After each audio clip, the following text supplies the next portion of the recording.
کم عمری میں نشان حیدر کا اعزاز حاصل کرنے والے پاک فضائیہ کے پائلٹ آفیسر راشد منہاس کا 69واں یوم پیدائش آج منایا جا رہا ہے۔ پاک فضائیہ کے جانباز پائلٹ راشد منہاس 17 فروری 1951 کو کراچی میں پیدا ہوئے۔ ان کا تعلق راجپوت گھرانے سے تھا۔ انہوں نے جامعہ کراچی سے military history and aviation history میں ماسٹر کیا۔ مارچ 1971 میں راشد منہاس نے پاک فضائیہ میں بطور کمیشن GD پائلٹ شمولیت اختیار کی۔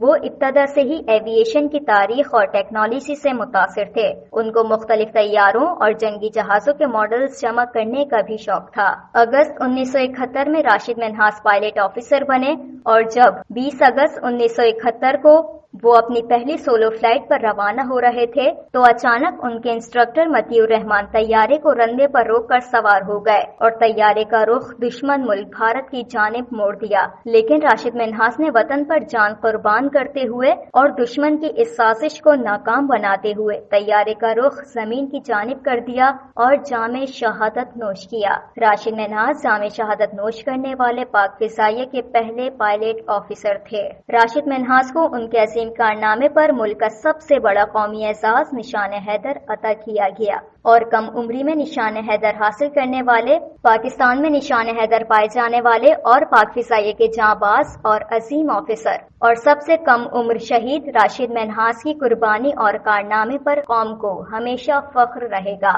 اریبہ سلطان، DNN نیوز۔